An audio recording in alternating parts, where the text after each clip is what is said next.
Anant Chaturdashi Vrat Katha in English. During the Dwapara Yuga, Kauravas defeated the Pandavas in gambling and sent them to the forest.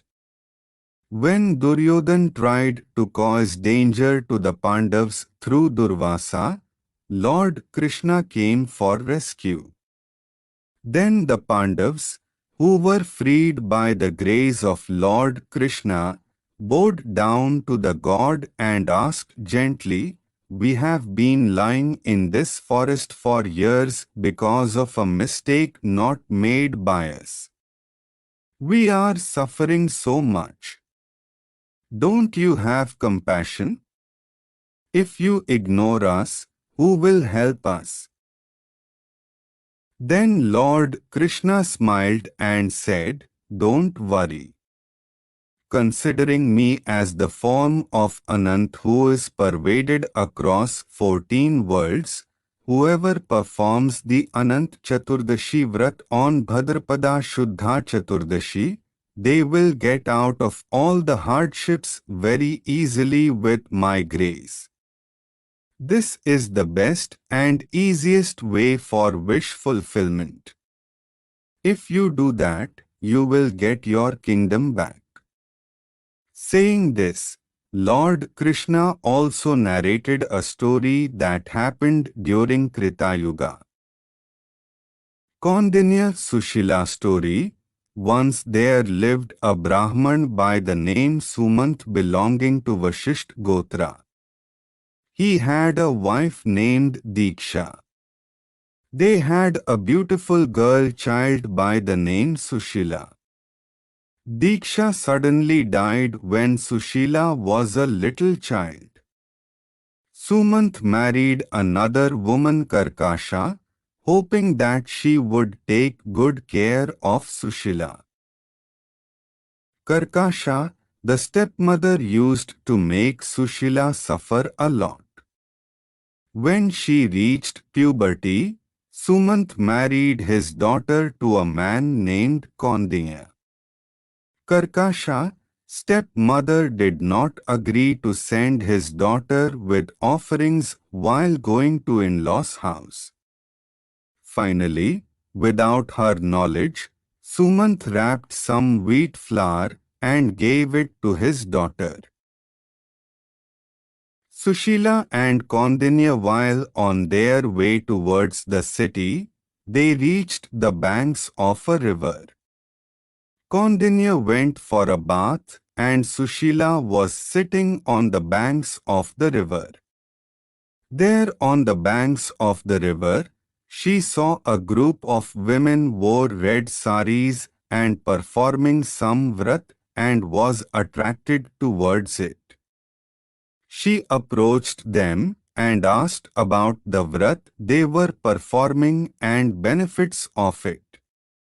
One woman replied that they were performing the Anant Chaturdashi Vrat. It should be done on Bhadrapada Shuddha Chaturdashi. Prepare a red toram, that is, a red string with 14 knots, wear a red sari, place a kalash and invoke Yamuna in those waters. Make a serpent form with darbas and invoke Narayan on it. Worship with Shoda Sopacharas. The prasad made of wheat flour should be offered. The old toram, that is, old string which was tied to the hand, should be removed and the new toram, that is, new string, should be put on. Feed a divine person and give dakshina. This should be done for 14 years.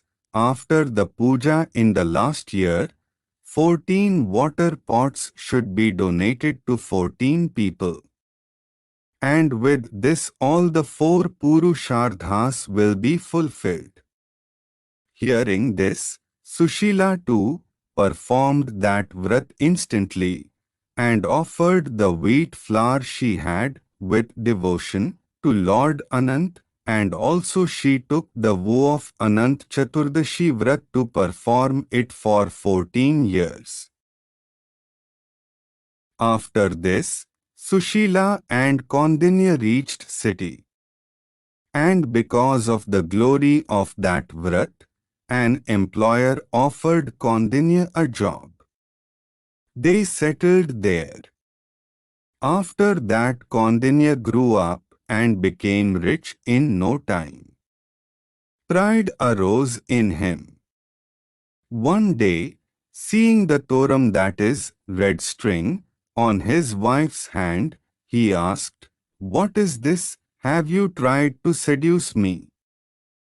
Sushila narrated the whole story and said that it was with the blessings of Lord Anant that they were able to prosper.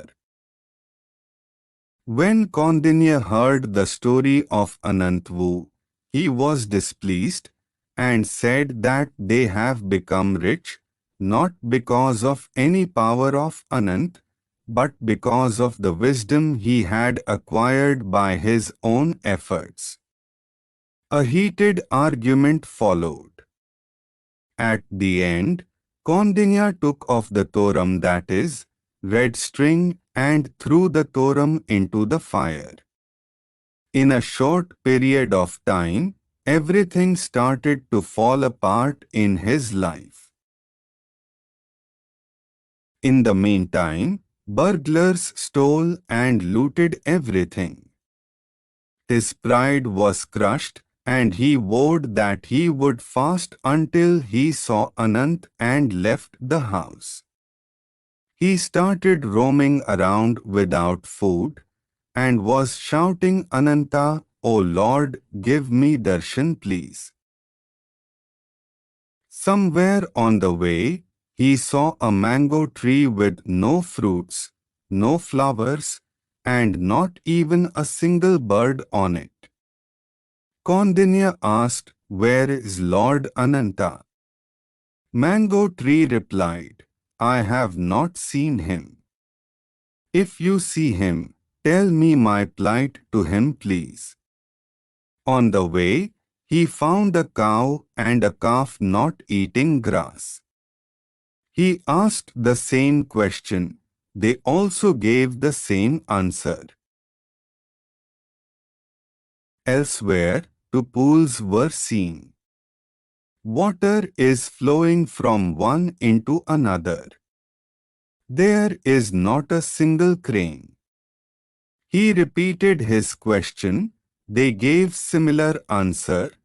Going further, a donkey and an elephant had appeared and said the same. Roaming continuously without food, he started shouting, "Ananta, please take me to you." At a place, he couldn't sustain any more and fell fainted. Then an old man appeared and lifted him up and took him to a cave. There, seeing a divine person glowing on the throne, Kaundinya bowed down in ecstasy. Then that divine person blessed and said, "I, Anant, I am pleased with your devotion. I grant you the fourfold Purusharthas and eternal Vaikuntha." Then Kaundinya told the strange things he had seen on the way. Anant smiled and said, "He who spent his whole life in vain arguments without teaching anyone the education he got in his next birth is that mango tree. He who donated a land that cannot be grazed in his next birth is a grazing animal." The two pools were sisters who loved each other very much, but all their alms were spent on each other only. A person who insulted everyone is that donkey, and the man who was egomaniac is born as that elephant. Kaundinya requested Lord to liberate them. Lord accepted his selfless wish and liberated them. He blessed Kaundinya saying, "You will be a star Punarvasu and will stand forever." Kaundinya went home and experienced all the Purusharthas with his wife and finally attained Vakunta. When Krishna told this story, the Pandavas also performed this vow and won the battle and were crowned again.